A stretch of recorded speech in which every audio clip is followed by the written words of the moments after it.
m'appelle Maïssa, j'ai 16 ans, je suis en terminale, j'habite à Paris. J'ai fait une vidéo avec ma classe cette année sur la faim dans le monde en 2050 et on s'est dit qu'il fallait trouver des solutions dès maintenant si on veut nourrir toute la planète.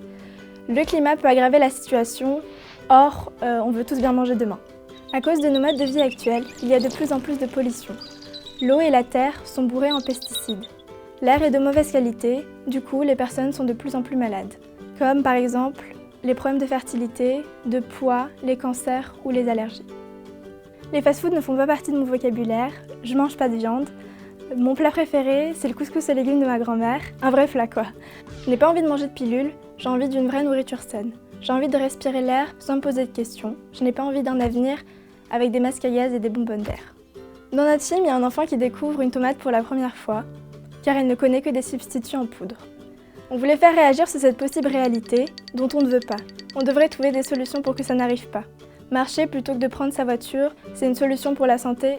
Je fais du sport à l'école, les gens courent dans les rues, dans les parcs. On a besoin de bien respirer, c'est essentiel. Il y a aussi la nature. On ne pourrait pas végétaliser les villes, ce serait beau et agréable pour tout le monde. À cause du changement climatique, les étés seront de plus en plus chauds.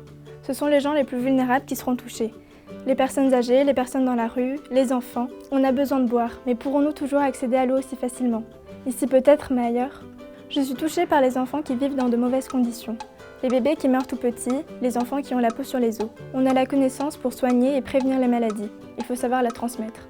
Tous les nouveaux outils connectés qui nous arrivent déjà, les montres, les applications, etc., seront super s'ils sont accessibles à tous.